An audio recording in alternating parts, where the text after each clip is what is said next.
नमस्कार दोस्तों।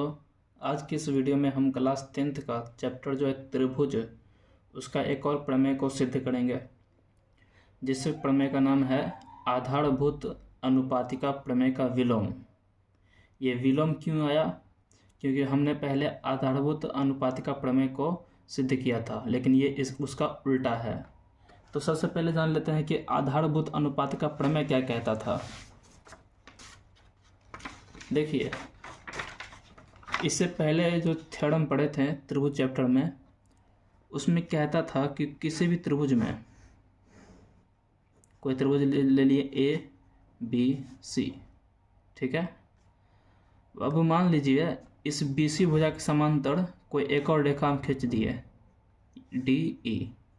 तो कहता था कि अगर किसी एक भुजा के समांतर कोई एक और रेखा खींची जाए तो ये जो रेखा होता है अन्य दो भुजाओं को, अन्य दो भुजा कौन है, ए बी और ए सी, अन्य दो भुजाओं को समान अनुपात में विभाजित करता है। मतलब कि A D upon D B, A D upon D B बराबर होगा ए ई अपॉन ई सी के, ए ई अपॉन ई सी के, ये कहता था, ठीक है।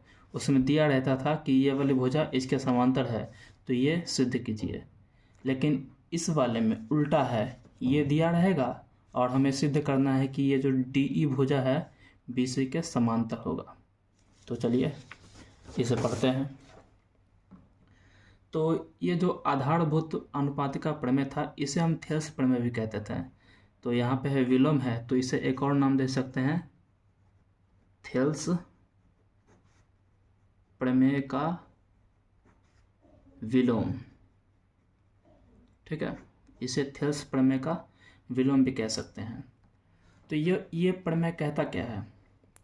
ये प्रमेय कहता है यदि कोई रेखा किसी त्रिभुज की दो भुजाओं को समान अनुपात में विभाजित करती हो तो यह रेखा तीसरी भुजा के समांतर होती है, ठीक है। सबसे पहले त्रिभुज बनाते हैं। हमने एक ये त्रिभुज बना दिया A B C, A B C. ध्यान से देखिए इसमें क्या बोलता है।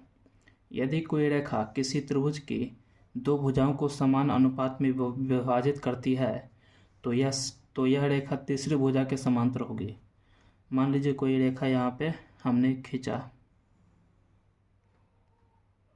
डी ई नाम दिया, बोला है कि दो भुजाओं को समान अनुपात में विभाजित करता है। तो ये जो दो भुजा है ए बी और ए सी, उसको समान अनुपात में विभाजित करता है, तो तीसरी भुजा समांतर होगी, तो ये रेखा तीसरी भुजा के समांतर होगी। हमें ये सिद्ध करना है। तो सबसे पहले हम मान लेते हैं कि सबसे पहले हम इसको लिख लेते हैं कि इसमें क्या क्या दिया हुआ है, ठीक है। तो उसे हम लिखते हैं विशेष प्रतिज्ञा में। विशेष प्रतिज्ञा, इसमें लिख लेते हैं माना कि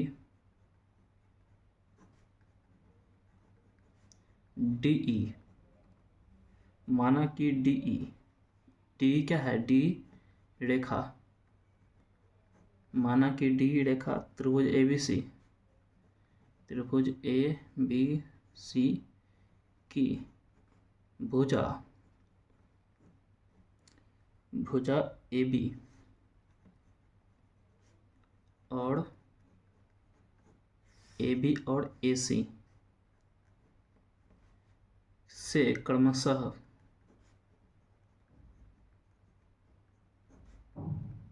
क्रमशः बिंदु डी और ई पर मिलती है। मैंने यहाँ पे लिखा है कि ये जो डी ई रेखा है ए बी पर डी पर तथा ए सी पर ई पर मिलती है, ठीक है। तो मिलती है और इस प्रकार मिलती है कि इस ए बी और ए सी को समान अनुपात में विभाजित करती है। तो यहाँ पर वो भी लिखेंगे A D upon D B बराबर है ए ई अपॉन EC के।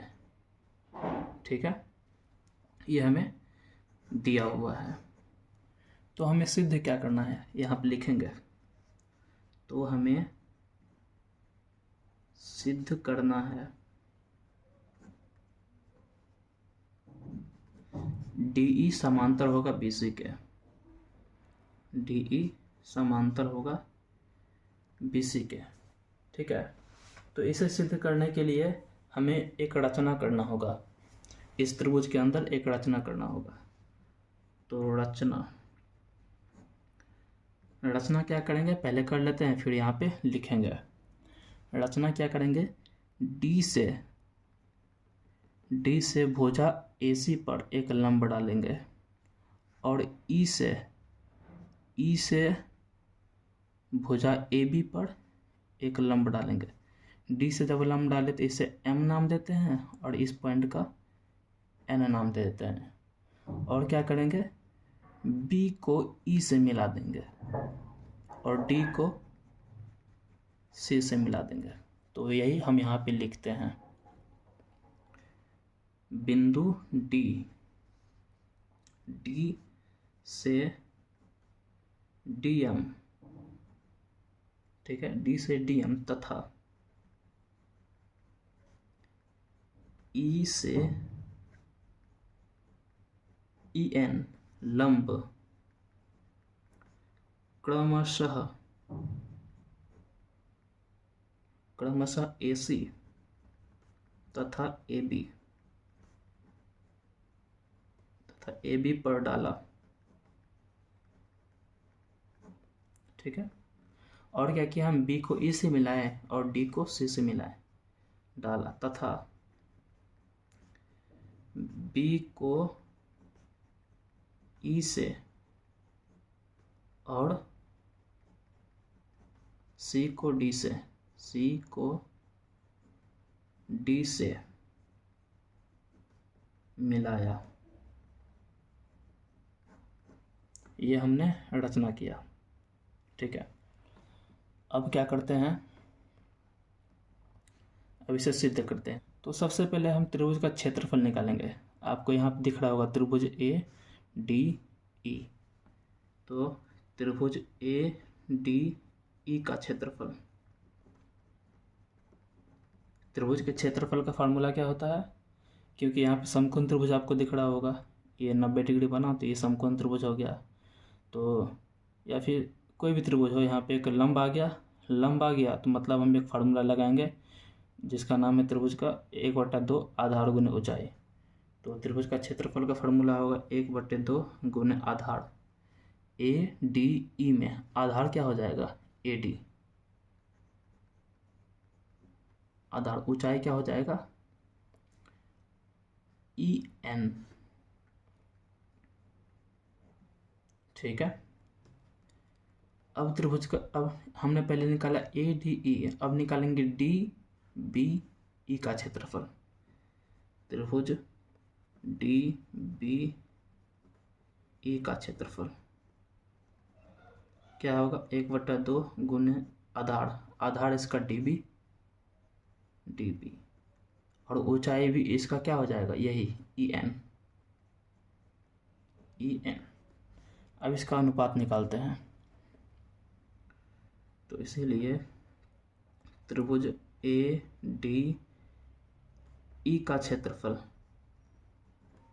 अपॉन त्रिभुज DBE का क्षेत्रफल बराबर, जब इसका अनुपात लेंगे तो 1/2 कट जाएगा, EN कट जाएगा तो क्या बचेगा, AD अपॉन DB। इसे हम समीकरण 1 नाम देते हैं। अब अगले पेज में आते हैं।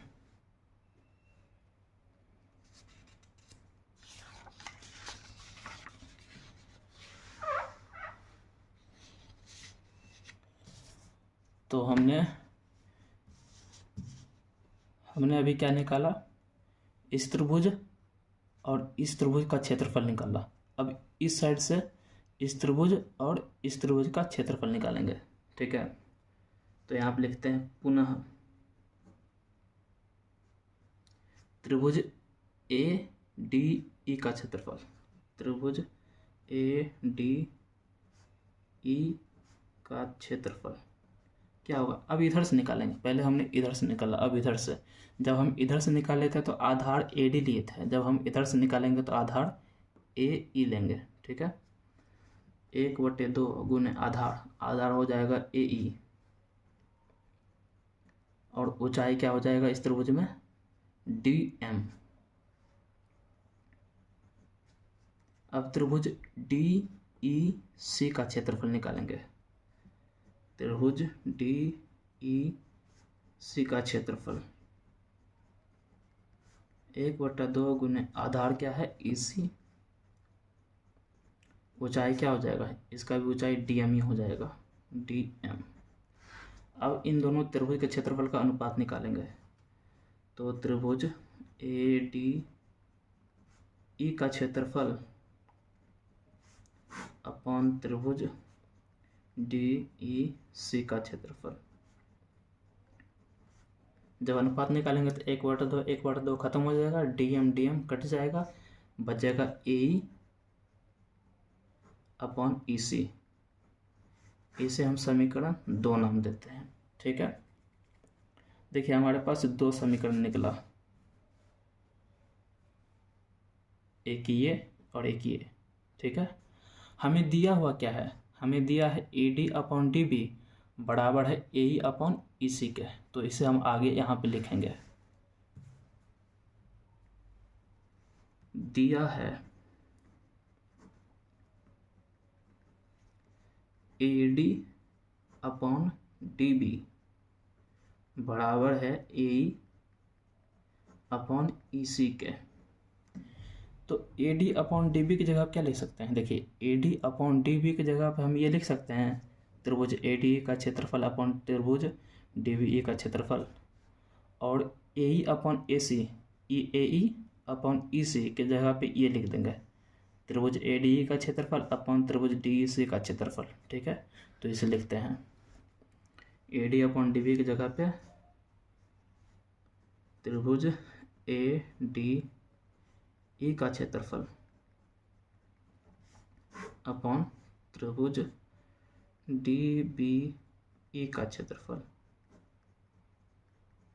बराबर, इसके जगह आप लिख देते हैं ये त्रिभुज ए डी ई का क्षेत्रफल अपॉन त्रिभुज डी ई सी का क्षेत्रफल। देखिए ये दोनों सेम है तो ख़त्म हो जाएगा, बचेगा क्या, ये जो नीचे आया अपॉन में ये ऊपर चला जाएगा, तो हो जाएगा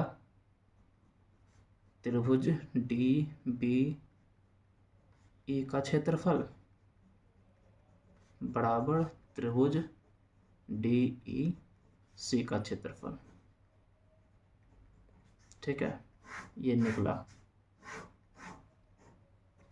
देखिए त्रिभुज पे आते हैं, यहाँ जो त्रिभुज है बोला है कि त्रिभुज डी बी ई का क्षेत्रफल और त्रिभुज डी ई सी का क्षेत्रफल बराबर है।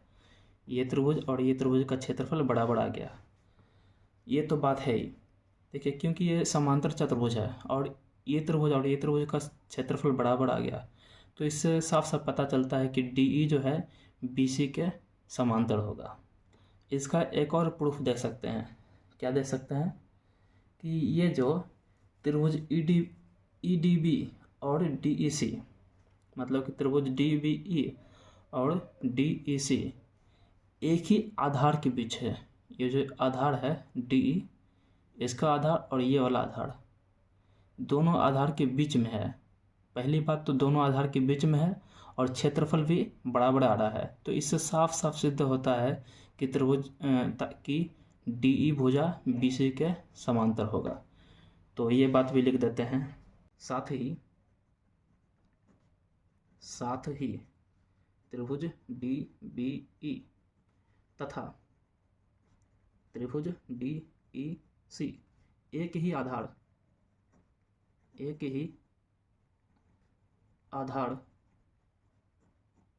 डी ई के एक ही ओर स्थित है, इसीलिए डी रेखा समांतर होगा BC के। ठीक है, तो मिलते हैं नेक्स्ट वीडियो में, तब तक के लिए बाय बाय।